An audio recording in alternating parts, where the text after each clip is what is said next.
US President Joe Biden met his Afghan counterpart Ashraf Ghani at the White House on Friday to demonstrate a continuing US commitment to Afghanistan. The meeting comes amid an escalation of Taliban-led violence in various Afghan provinces, even as America speeds up its troop pullout to end its longest war. President Ghani and the chair of the High Council for National Reconciliation, Abdullah Abdullah, met at the Pentagon with the Defense Secretary Lloyd Austin before their highly anticipated meet with Joe Biden at the White House. During his meeting, US President Joe Biden assured the Afghan leaders that the partnership between the United States and Afghanistan will continue despite the planned military withdrawal. The partnership between Afghanistan and the United States is not ending. It's going to be sustained. And, our troops may be leaving, but support for Afghanistan is not ending in terms of support and maintenance of their helping maintain their military as well as economic and political support. During a media briefing, Biden praised Ghani and Abdullah for their difficult jobs and their continuous efforts to bring about unity among Afghan leaders across the board.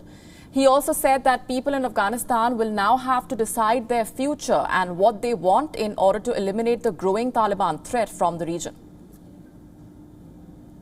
The Afghans are going to have to decide their future, what they want, but it won't be for lack of us being helped. There's going to be and the senseless violence that has to stop, but it's going to be very difficult.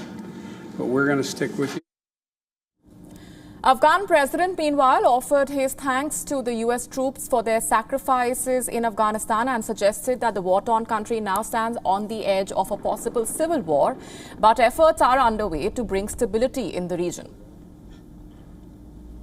Let me pay tribute to the 2,448 Americans who paid the ultimate sacrifice.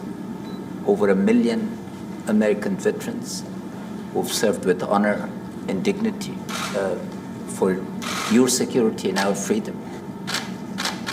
The United States has not spared any effort in blood or treasure during these years, and as a grateful nation, I want to acknowledge that and ask you to thank the Gold Star families. Second, President Biden's decision has been historic. It has made everybody recalculate and reconsider. We are here to respect it and support it.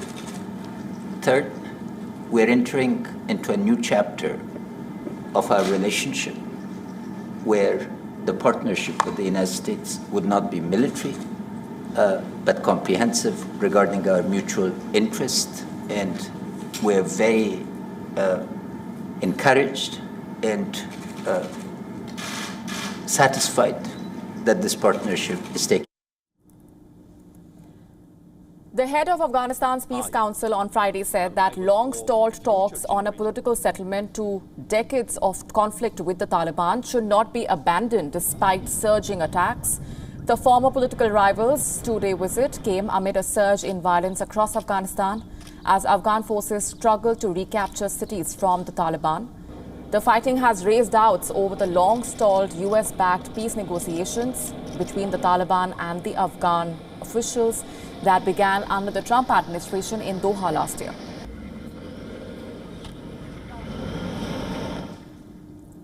Joining us from London is author and journalist and Afghanistan expert Lynn O'Donnell. Thanks very much for sharing your time and perspectives. Let me begin by asking you for your assessment of that crucial meeting between the Afghan president and his American counterpart. Yes, thanks for having me on. I'll just make a note that I'm in Kabul at the moment, not in London.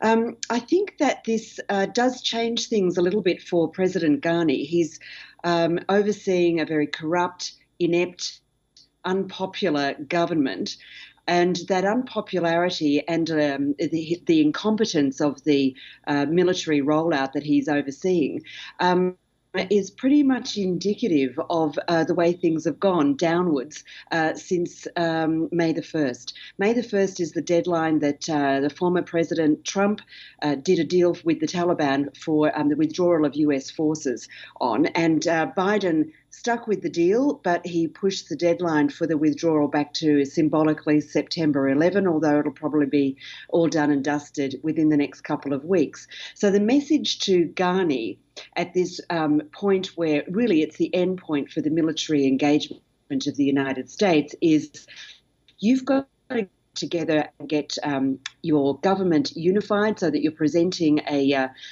unified front in peace talks, and you've got to get the peace talks with the Taliban moving forward. They've been on this game for 8 months now. It started in September and nothing has been achieved. Mr. Ghani is known as being a micromanager and draws all power to himself at the same time as everything outside his palace is falling apart. So I think what the Americans have done is said, yes, we'll give you the financial and logistical support that you need to maintain at least the status quo and hold the Taliban back on the battlefield. But you've got to step up, unify your government, get things moving, do something about corruption, and start really substantially talking peace with the Taliban. Right. Talking peace with the Taliban also comes amid surging attacks in Afghanistan and the rising violence. What would America's troop pullout mean for stability in the country? Well, the Afghans doing pretty much most of the heavy lifting on the battlefield by themselves since 2014 when the US and NATO combat missions finished. But the pivotal thing that they have, the advantage that they have on air support from the Afghan Air Force. So under the deal that former President Trump did with the Taliban, it wasn't only the drawdown of troops, it was also the removal, the end of contracts for private contractors who do the maintenance and training for the Afghan Air Force. And we've seen over the last couple of months that as that involvement has decreased and the number of air assets that the Afghan Air Force can deploy also decreases, it's leaving Afghan ground forces in a pretty bad way. The Taliban, especially across the north, have got a lot of people to deploy, and they are rolling out a very interesting and intricate strategy in which they are surrounding bases. They're cutting off supply lines to Afghan forces, the army, special forces, so that a lot of these people who are on the front lines against the Taliban are being left without food, without water, without arms, without ammunition. And some of these sieges are lasting for weeks on end. That's not sustainable. So the Air Force has provided close air cover up until a couple of weeks ago that has enabled the Afghan forces to get out of these situations and fight to win against the Taliban, and that hasn't been happening the last couple of weeks. So I think what we're going to see now is probably the renewal of those contracts so that the maintenance of the Air Force assets can continue, and the advantage that the Afghan forces have over the Taliban can be reinstated. And I think that the message is, we'll do this for you as long as you step up to the plate and get peace talks moving. Lynn O'Donnell, thanks very much once again for joining us here on WION World is One. WION now available in your country. Download the app now. Get all the news on the move.